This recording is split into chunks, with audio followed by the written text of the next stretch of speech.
Well, The White House runs for Saragordo.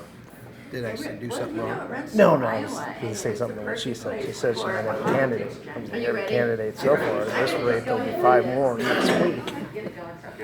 I'll move over here. So we're, wing ding last night. We're still having all the presidential candidates coming in. It's just really great to have them here. But I get a bigger honor. I get to introduce a spouse because Jim Reagan can tell you how much fun it is to be a spouse for a candidate and be there for them. Wait, Jim, you have to join us. Come on, you can't be in the bleachers there. No, anyway, so it really is a tough job. But this woman is should be acknowledged in her own right, especially on mental health issues, which is very involved in the human resources area. She has a great background, and also on domestic violence. So I give you the mayor's wife because she's going to tell us why we should be supporting her. There you go. Thank you so much.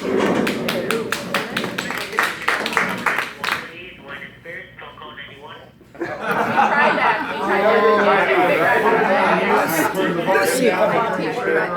This is good. You know you're in the Hy-Vee. It's authentic. Randy knows how to do it. Well, thank you. Thank you so much, Amanda, for your introduction and your warm welcome. Thank you, everyone, for being here on Saturday morning. I know there are a lot of other places you could be. It's been quite a week, and I know what you're doing here in Iowa is kind of like speed dating. So, it is, right? I mean, you have so many people in such a short amount of time. So I want to tell you how my husband describes how we met. It was many years ago. We were both young, excited, working for the first African-American mayor in New York City, Mayor David Dinkins. Oh, yeah. And yes, right? So it's a historic moment. I met Bill right outside the mayor's office where he now sits. And as he describes it, the sun came through the clouds, broke through the clouds, a celestial chorus of angels sang. He heard violins. Wow, that sounds just how Jim describes me. Yeah. And We got something in common, Mary. Yes, there you go. And I glided towards him, not walk, I glided to him like as a vision of beauty. That's where the story breaks down. He's good.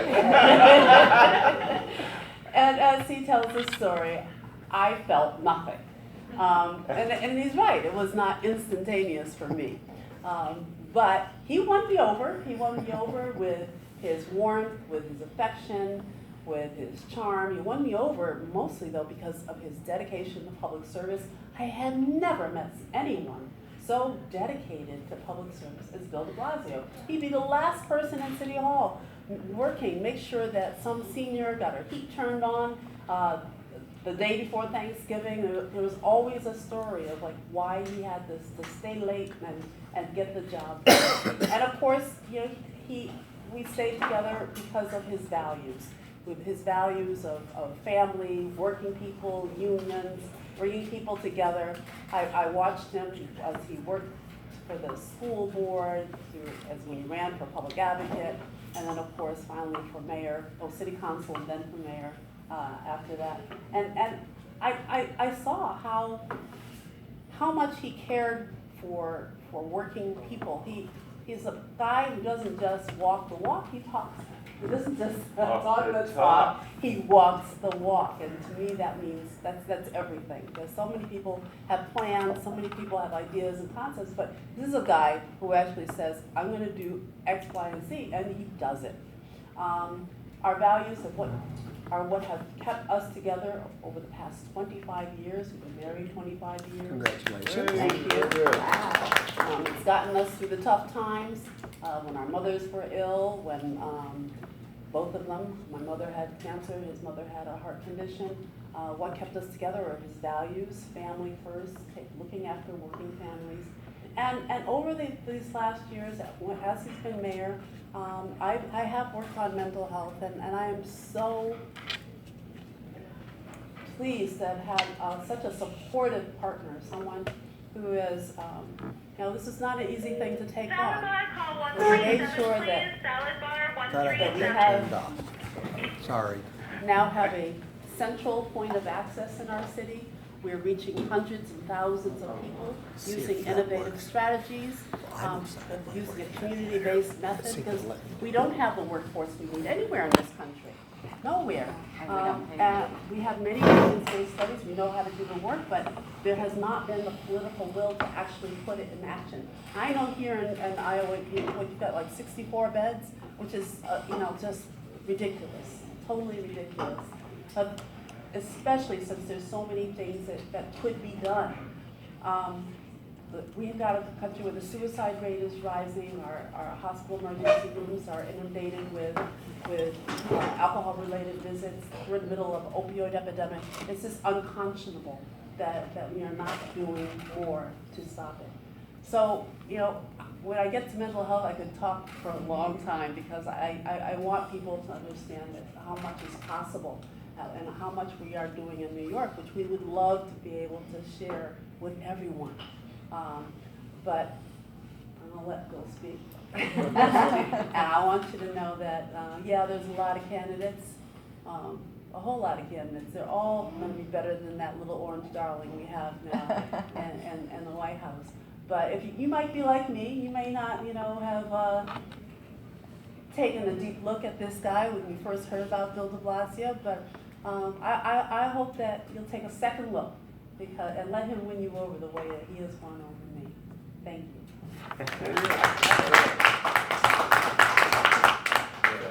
So I just wanted to know, you're used to politicians that, exaggerate and say convenient things and all that.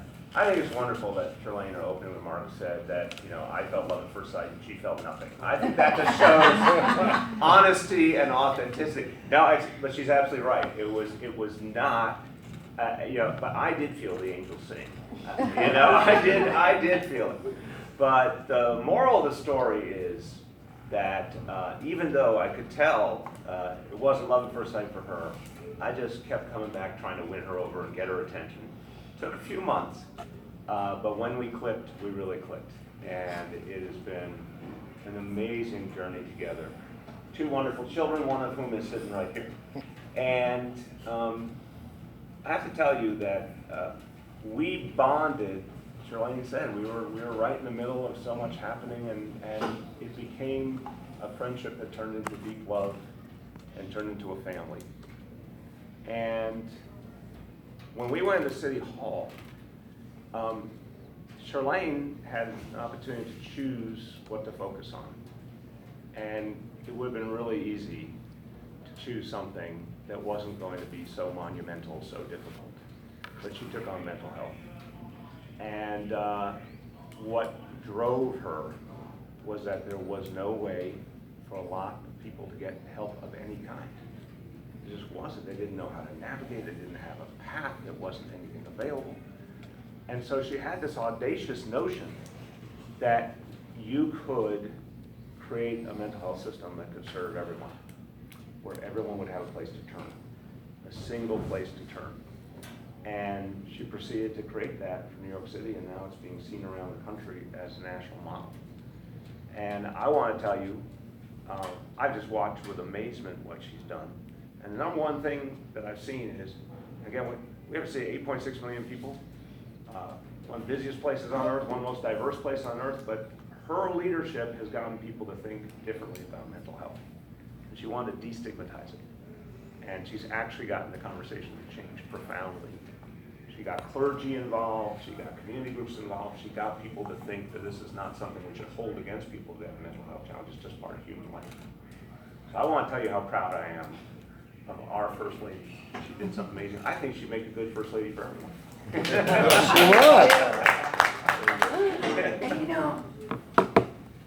we know who you are, because we're junkies. Yeah.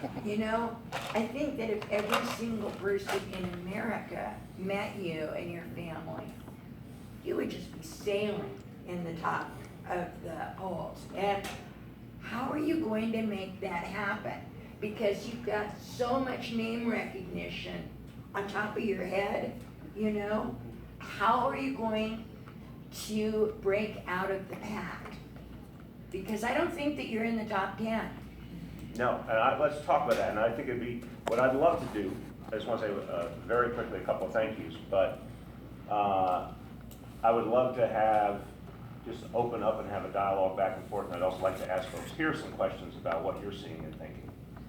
But first I just want to say to the senator, I want to give credit where credit is due. It is not easy to be a Democrat in the Iowa State Senate. You guys have been holding your own. We just need a few more.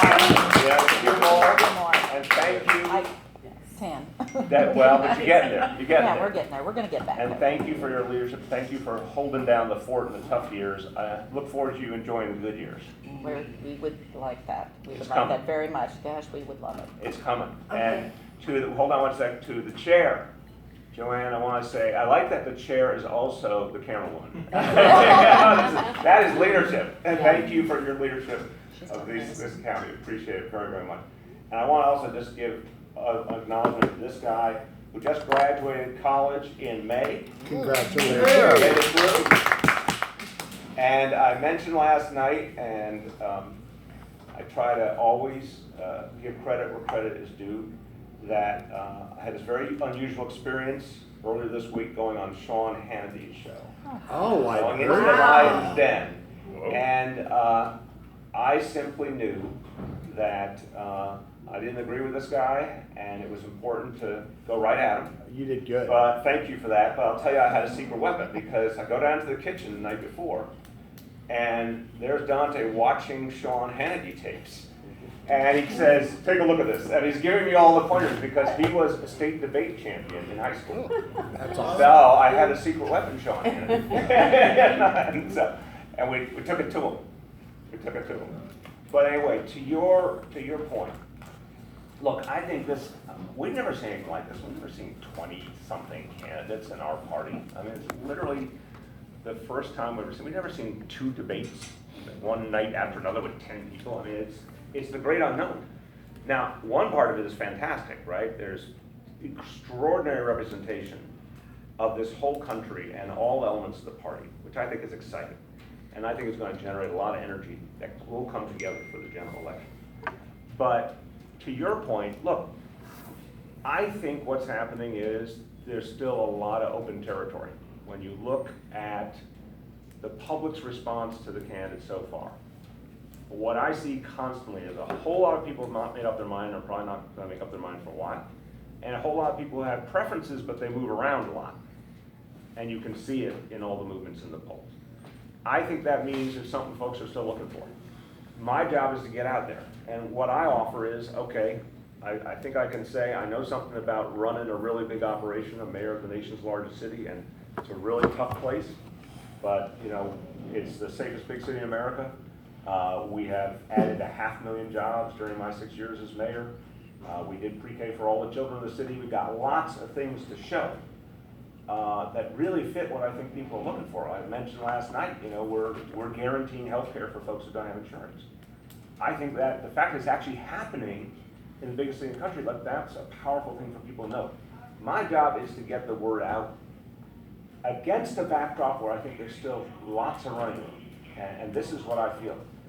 A very wise Iowan, a leader in this party, said to me that most folks he knows don't make a final decision on who to caucus for until about 10 days out. And so that means we're still most of 6 months, half a year. I think anything can happen. Just this thing this month I mentioned, this week I should say, going on that show, there's 3 million people now. A lot of them are viewers who don't share our views, but you know what? A lot, just like you said. By the way, again, congratulations on a very successful win. Thank you. Very Takes a good group to do it, though. That's a good group around. It takes a dynamic leader, but with excellent fashion taste. But just like you said, that you had a bunch of Republicans come last night. It was awesome. Right? That's fantastic. I think there's a lot of people watching Fox who we need to win over. I can tell you what I think of Fox as a network. I think they've caused untold damage. But I don't hold it against the many working men and women watching Fox, middle-class people, working-class people who don't like the status quo. We can win a lot of them over. Labor union members who were Democrats in many cases, drifted away, we gotta get them back. So just having that one moment of 3.3 million people watching, you never know how that stuff starts to play out. So the reason I believe there's opportunity is just things that, so much is unwritten here, so much is undetermined. And I believe that I can combine progressive message and achievement and the ability to run things and the ability to do a broad coalition. And this is another problem. We have some of our candidates who I think have more narrow coalitions so far, more narrow support base. If we're going to win, we're going to need a very broad coalition. Now, again, I represent the most diverse place on earth. I ran in a Democratic primary for mayor.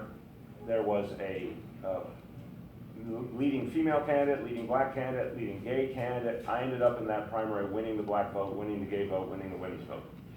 So it's one place, one election, but the ability to bring all the elements of the party together.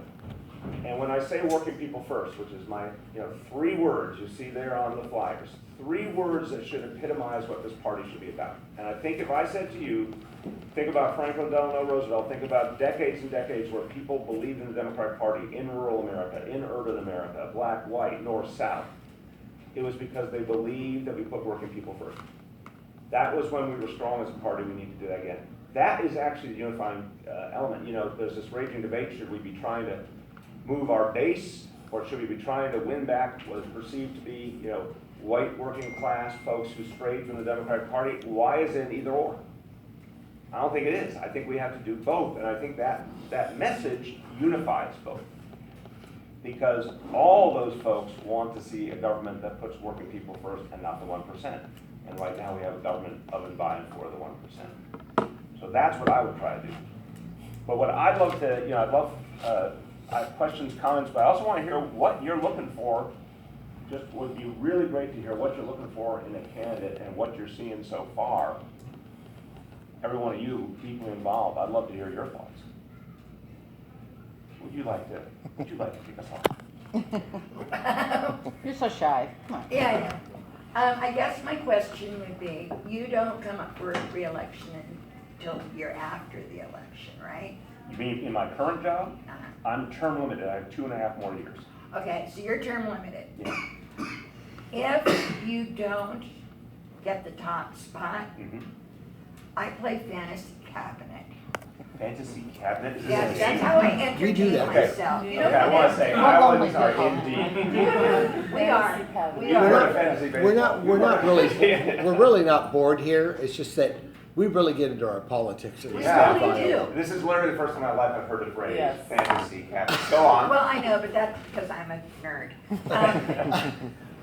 What, I assume that our very wide playing field, if you take off maybe 5, there's our cabinet, there's our leadership for all of the spots that have been just destroyed.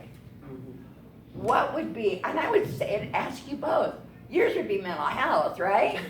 Wouldn't you like to be the head? And what would be your favorite position? Well, I'm only going to say to you, and I say this with deep respect, I think this situation, this presidential race, is so wide open at this point. I'm not going to do scenarios about what would happen if something didn't work out. I just want to say that very Good respectfully. point, good point. I think, I'm an eternal optimist, and I always say, if you're going to be mayor of New York City, you better be an optimist. Yes. I liken it to mountain climbing. Don't look down. Just if you looked at all the challenges, it would be really tough to keep going. You have to keep optimism. You have to keep a North Star. And believe we can make change.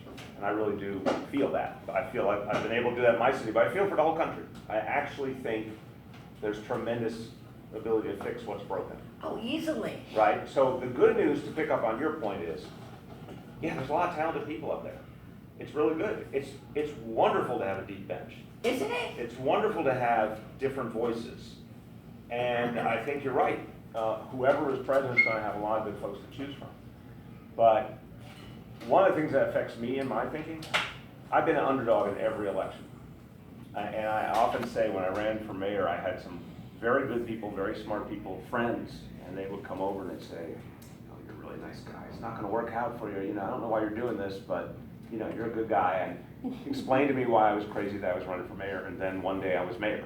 Yes. And I think we all can look at how many upset victories, how many folks were counted out and then they came back to win. You should say that, the New York Times didn't endorse you, the Daily News didn't endorse you, the New York Post didn't endorse you, none of the, you were written off, and then one. Well, and also, I didn't know that you were turned out, Yeah. okay? That's important.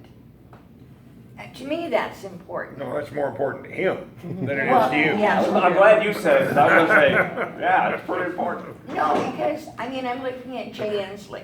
Yeah. Love Jay. Yeah. I want him for EPA, I see your plan. I think you're ready to build your own cabinet here. Right. But I'm looking at it going, okay, now at some point, he's going to need to make a decision. Yeah. Whether he's going to go for his third term, and he's an excellent governor. Yeah. Or, so I'm looking at your calculus, and that's why I was asking, and also because I wanted to put your chip in the right spot. Okay. Well, I think it's awesome. I finally got to know who's planning the cabinet. This is very good. Right. Cabinet consultant. Who I'd love to hear, again, comments, questions, anything on your mind. Well, so you kind of touched on unions, and I have been a union organizer for the teachers union, and the Supreme Court's really trying to do their darndest to gut public sector unions, with the recent ruling getting their fair share, and public sector unions are really struggling, and I guess what do you see as president that you could do to try to strengthen unions when you have a Supreme Court that's bent on undermining them whenever they get the opportunity? Yeah. Well, first of all, excellent question. So I put out a thing I call a 21st Century Bill of Rights for Working People. And look it up when you have a moment. It's an effort to put together all of the different ideas, legislative, executive, etc., that would change the playing field for working people and for organized labor. So, for example, we could, at the federal level, legislate an end to right-to-work laws. It could be banned federally. It's going to take a lot of work politically to get to that point, but we need to recognize that reality that's afflicted so many people could actually be stopped from above. Really? Yes. By legislation or Yes. executive order? Federal legislation. Has to be legislation. It's That means Taft-Hartley Act. eliminate, Right. Thank you. eliminate the right to work. Law? The right to work laws at the state level, which have undermined labor organizing, Yes, could be made illegal at the federal level. I'd love to see it made illegal in the state of Well, Iowa. we'd like to make it illegal state by state, and I actually believe that day will come, because I think a lot of the states where these laws exist, the politics is changing. But the best way to attack it would be from above. You can pass what, I think an honest mistake and lost opportunity in 2009. I put on the whole Democratic Party, because I think this is, again, remembering who we are, where we came from. We're supposed to be the party of labor. In 2009, I understand there was the massive priority to get health care done. That was noble, that was good. But we're, a party that has to think about first securing the rights of working people. That Employee Free Choice Act did not get done because some Democrats got crazy. There were 60 Democrats in the Senate. It was staring us in the face. Had it gotten done, it would have greatly intensified the ability of unions to organize, card check neutrality, a host of other measures. I want to get all those things done. But I want to make sure it's one of the first items on the agenda, because the president comes in with a head of steam, with real capital to spend. And you've got to do that up front. I'd say one of the greatest political lessons is the first 100 days of Franklin Delano Roosevelt, because it wasn't just that he addressed urgent issues with great impact. He built more political capital by doing it so he could go do the next even harder thing. We've got to secure the rights of labor up front. So those are a couple of things that you can do. And I do think a different approach to NLRB is possible, but I also think that the president can be involved directly in supporting labor organizing around the country. I've been doing it as mayor. We use everything from the bully pulpit to the fact that a whole host of companies interact with government in all sorts of ways. And you've seen I think fakely, but Trump calling up companies and saying, keep your jobs in America and all that stuff. Well, I would be the kind of president to call up companies and say, you need to recognize that union or you're going to have a problem. And I'll be happy to be very public about that problem. So I think there's a host of things that could be done at that level. I also think some laws that would be universal, like a law against anyone being fired without just cause. I mean, right now in this country, in many, many states, you can be fired for nothing. Your political beliefs, the way you look, who you love, you mouthed off to the boss, bang. We should have a law, you can only be fired for just cause and with due process. We should have a law guaranteeing for the folks in the gig economy that they have some minimums in terms of wages and benefits. All of that will support organized labor too. Well, yeah, Madam Chair. Democrats don't talk nearly enough about the importance of the judges. In speeches, I rarely hear it. Yeah. I try to call them out on it, but it's vital because of the way they're interpreting the laws and declaring things unconstitutional. How will you work with that? You're right about the role they're playing. I guess what I feel in my heart is the way we address that is politically, meaning we have to keep developing, winning more victories locally, nationally, to change it. I mean, I'm not someone, I've thought a lot about the question of whether we should add to the Supreme Court, and again, That was my the question. history. I would love to hear a dialogue on this. I am troubled by the history, that when it was tried, not just that it failed, but I think that it suggests an arms race. This is what worries me, and just like each successive president comes along and adds more and more. And look, Trump has broken down a lot of our democratic institutions and democratic norms enough. Some of them actually have value, so that one makes me a little queasy. I think the solution is the much harder one, which is winning enough votes in the Senate, and also winning back state legislatures, winning back governor seats.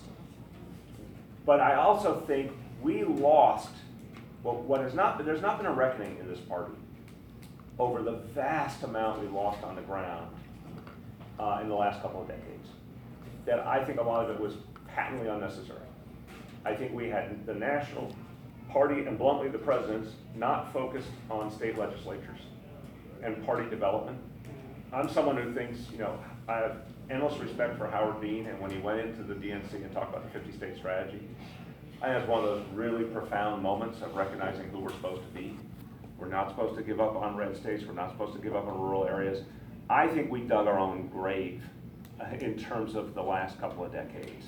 And we did not need to have all those conservative judges if we had done our job. So I wish it was not a political task, but my honest from the heart feeling is it's a big political task, and it's one we can actually achieve. There'll be a lot of damage along the way, meaning those conservative judges will wreak havoc in the meantime.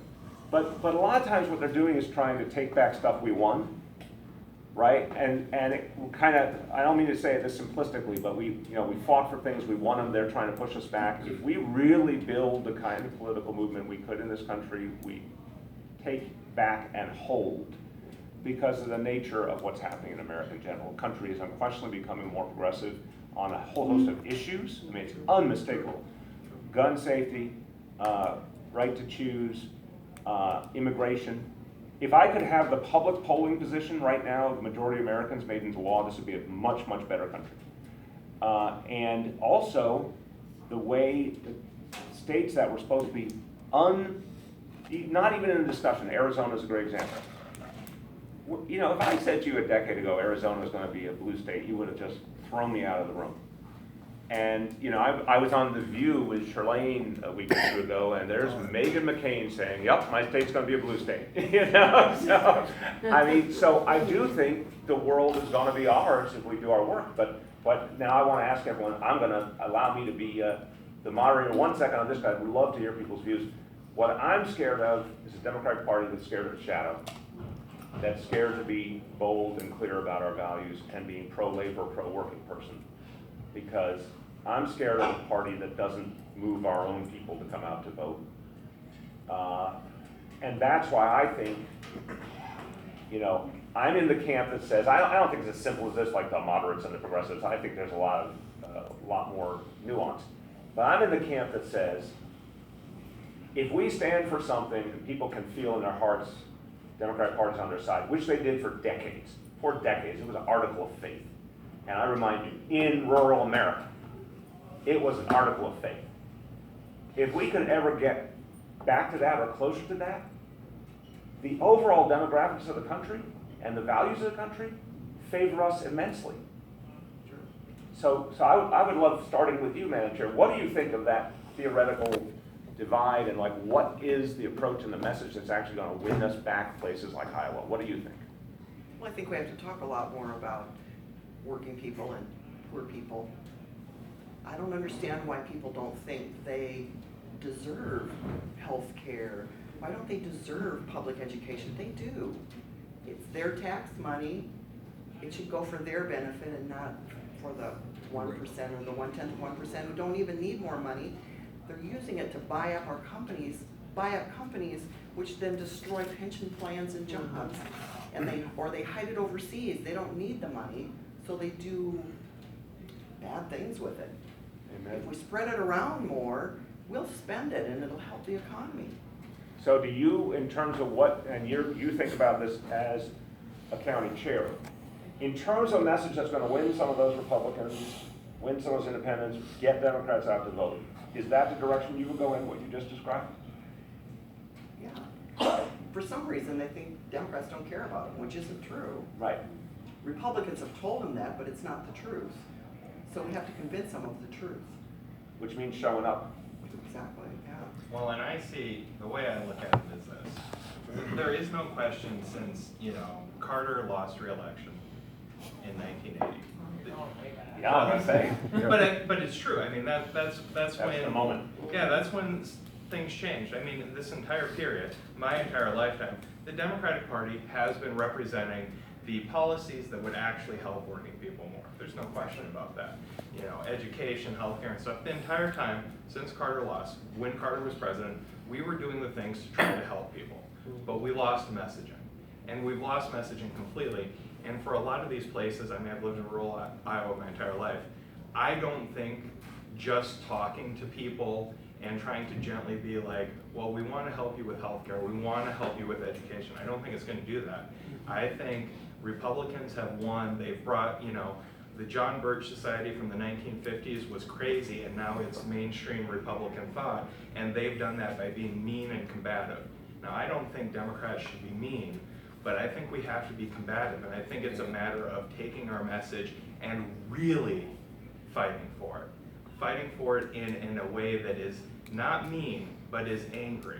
And I think that's the only way that people are going to listen, because that's what's worked for the Republicans, and they're saying crazy nonsense.